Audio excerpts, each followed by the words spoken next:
विद्यार्थी मित्रांनो, आज 26 नोव्हेंबर 2020 संविधान दिनाच्या सर्वांना शुभेच्छा। संविधान दिनाचे औचित्य साधून आज आपण इयत्ता 7वी विषय नागरिक शास्त्रामधला प्रकरण पहिलं आपल्या संविधानाची ओळख हा पाठ अभ्यासणार आहोत। तर बघा, या पाठामध्ये थोडी उजळणी आपल्याला करायची आहे की नागरिक शास्त्राच्या पाठ्यपुस्तकामध्ये आपण नियमांच्या आवश्यकतेविषयी बरेच मुद्दे समजून घेतले। कुटुंब, शाळा, आपले गाव किंवा शहर यांचा व्यवहार सुरळीतपणे चालावेत म्हणून आपण संकेत व नियम पाळतो। कुटुंबातील नियम नसतात, परंतु प्रत्येक कुटुंबातील सदस्यांनी कसे वागावे याविषयी काही संकेत असतात। शाळेत प्रवेशासंबंधी गणवेश आणि अभ्यास याविषयी नियम असतात। तर ह्या सर्व गोष्टी आपण मागील पाठामध्ये बघितलेल्या आहेतच। तर आता आपण सुरुवात करूया। संविधान म्हणजे काय? संविधानाचा अर्थ काय? देशाच्या कारभारासंबंधीच्या तरतुदी एकत्रितपणे व सुसूत्रपणे ज्या ग्रंथात नमूद केलेल्या असतात त्याला संविधान असे म्हणतात। आपल्या देशाचा कारभार कशा प्रकारे चालावा, त्याच्यामध्ये कोणता सुसूत्रपणा असावा, हे सर्व गोष्टी ज्या ग्रंथामध्ये नमूद केल्या असतात त्याला काय म्हणतात? संविधान म्हणतात। याचाच अर्थ असा की संविधान म्हणजे देशाच्या राज्यकारभारासंबंधीच्या तरतुदींचा लिखित दस्तऐवज होय। म्हणून तर संविधानाला आपल्याला डावलता येत नाही। तर सर्व राज्यकारभार कसा करावा त्यांचा लिखित दस्तऐवज या ग्रंथात असते त्याला संविधान असे म्हटलं जाते। जनतेकडून निवडून आलेल्या प्रतिनिधीमधून शासन किंवा सरकार स्थापन केले जाते। संविधानातील तरतुदीनुसारच राज्यकारभार करण्याचे शासनावर बंधन असते। संविधानातील तरतुदी किंवा त्यात नमूद केलेला कायदा मूलभूत असतो। संविधानात विसंगत ठरतील असे शासनाला करता येत नाही। असे केल्यास कायदे न्यायमंडळ रद्द ठरू शकते। तर बघा, आपण इथे काय अभ्यासलं आहे की संविधानाला जे योग्य आहे, जे नमूद आहे त्याच प्रकारे कायदे हे शासनाला करावे लागते, अन्यथा न्यायमंडळ ते कायदे रद्द करू शकतात। तर संविधानातील तरतुदी आपण बघूया।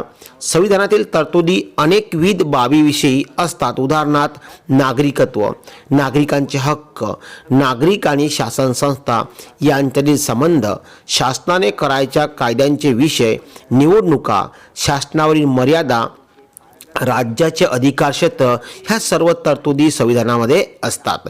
संविधानानुसार राज्यकारभार करण्याचे तत्व बहुतेक सर्व देशांनी स्वीकारलेले आहे। असे असले तरी प्रत्येक देशाच्या संविधानाचे स्वरूप वेगवेगळे असते। इतिहास, समाजरचना, संस्कृती, परंपरा इत्यादी बाबतीत देशांमध्ये भिन्नता असते किंवा वेगळेपण असते। त्याचप्रमाणे राष्ट्राच्या गरजा व उद्दिष्टेही भिन्न असू शकतात। त्याच अनुरूप असे संविधान निर्माण करण्याचे प्रयत्न ते राष्ट्र करत असतात। तर इंग्लंड या देशात अनेक शतकाचा इतिहास आहे। तो इतिहास आपण इथे अभ्यासणार आहोत। तर संविधानाची आवश्यकता काय आहे? संविधानाची आवश्यकता का बरं पडली आपल्याला? तर बघा, अनेक फायदे असतात। जो राज्यकारभार नियमानुसार आपण करू त्याचे अनेक फायदे असतात। तर शासनाला नियमांच्या चौकटीत राहूनच राज्यकारभार करावा लागतो। त्यामुळे त्यांना मिळालेल्या अधिकाराचा किंवा सत्तेचा दुरुपयोग होण्याची शक्यता कमी असते। तर पहिला आवश्यकता काय आहे संविधानाची? तर बघा की जी शासन बनलेलं असते सरकार, ते आपल्या सत्तेचा दुरुपयोग करू शकत नाही।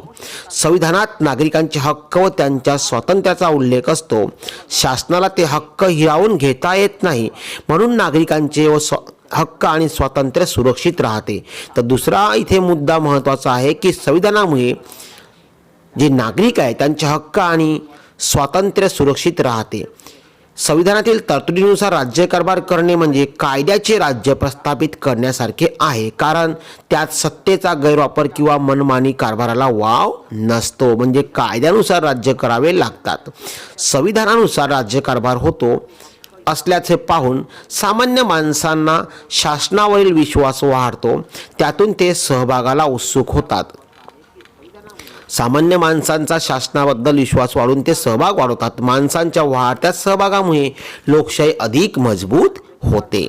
तर संविधान त्या त्या देशासमोर काही राजकीय आदर्श ठेवते, त्या दिशेने वाटचाल करण्याचे बंधनही त्या राष्ट्रावर असते.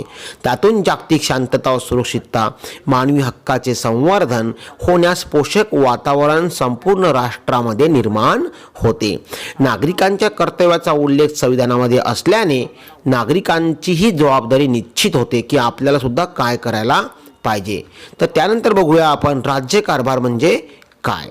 देशाचा राज्यकारभार कोणत्या बाबी सामावलेल्या असतात. तर देशाच्या सीमारेषांचे संरक्षण करणे, परकीय आक्रमणापासून जनतेचे रक्षण करणे, ईदपासून ते दारिद्र्य निर्मूलन, रोजगार निर्मिती, शिक्षण, आरोग्य सेवा, उद्योग हे सर्व व्यवसायाला प्रोत्साहन देणे, दुर्बल घटकांचे संरक्षण करणे, महिला, बालके, आदिवासी प्रगतीसाठी उपाययोजना राबणे, विषयाबाबत शासनाला कायदे करावे लागतात. कायद्याच्या अंमलबजावणीद्वारे समाजात योग्य ते बदल घडवून आणावे लागतात. थोडक्यात सांगायचे झाल्यास आधुनिक काळातील शासनाच्या अवकाश संशोधनापासून ते सार्वजनिक स्वच्छतेपर्यंत सर्व बाबतीत निर्णय घ्यावे लागते, यालाच राज्यकारभार असं म्हटलं जाते. तर आता बघूया आपण आपल्या संविधानाच्या निर्मितीची पार्श्वभूमी. भारताच्या संविधान निर्मितीला इसवी सन 1946 पासूनच सुरुवात झालेली होती. केव्हापासून? 1946 पासूनच सुरुवात झालेली होती. स्वतंत्र भारताचा राज्यकारभार ब्रिटिशांनी तयार केलेल्या कायद्यानुसार चालणार नाही, तर तो भारतीयांनी स्वतः तयार केलेल्या कायद्यानुसार चालेल, असा स्वातंत्र्य चळवळीतील नेत्यांचा आग्रह होता.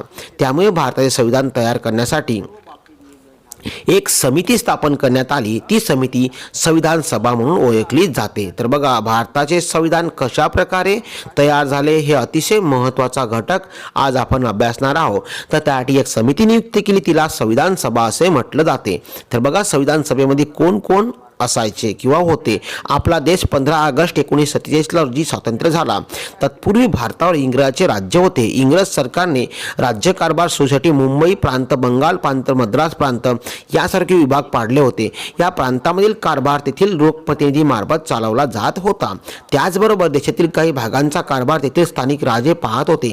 अशा भागांना संस्थान म्हणत त्यांचे प्रमुख संस्थानिक म्हणून ओळखले जात होते. संविधान सभेत प्रांत आणि संस्थानाचे प्रतिनिधी यांचा समावेश होता.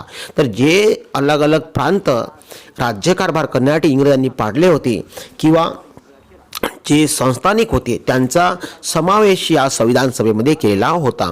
संविधान सभेत एकूण 299 सदस्य होते. डॉक्टर राजेंद्र प्रसाद हे संविधान सभेचे अध्यक्ष होते.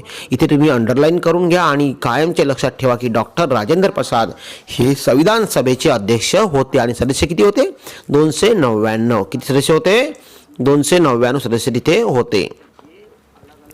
तर बघा, संविधान म्हटलं की आपल्याला आदरणीय डॉक्टर बाबासाहेब आंबेडकर यांचे नाव प्रामुख्याने आपण घेतो. तर त्यांचं संविधानामध्ये काय योगदान होतं ते आपण आता बघूया. तर डॉक्टर बाबासाहेब आंबेडकर हे मसुदा समितीचे अध्यक्ष होते. त्यांच्या विविध देशाच्या संविधानाचा गाढा अभ्यास होता.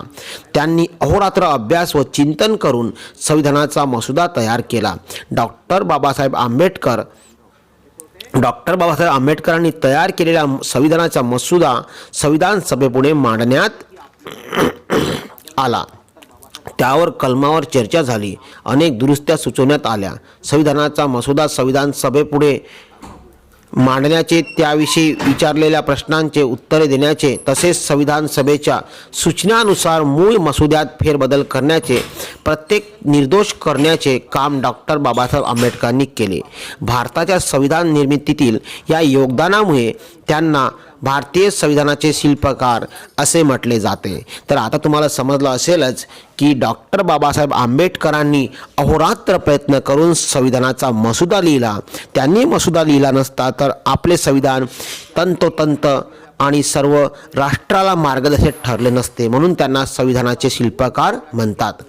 संपूर्ण संविधान लिहून पूर्ण झाल्यानंतर संविधान सभेत त्यास मान्यता दिली व त्यांचा स्वीकार 26 नोव्हेंबर 1949 रोजी केला. म्हणून 26 नोव्हेंबर हा दिवस संविधान दिन म्हणून साजरा केला जातो. 26 नोव्हेंबर 1949 पासून संविधानातील तरतुदीनुसार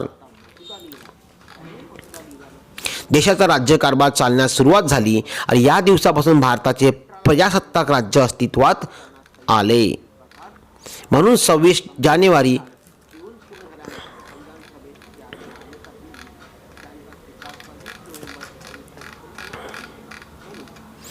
आले, म्हणून 26 जानेवारी हा दिवस आपण प्रजासत्ताक दिन म्हणून साजरा करतो. तर आपण या प्रकरणामध्ये संविधान म्हणजे काय आणि संविधान निर्मिती कशी झाली याचा आढावा घेतलेला आहे.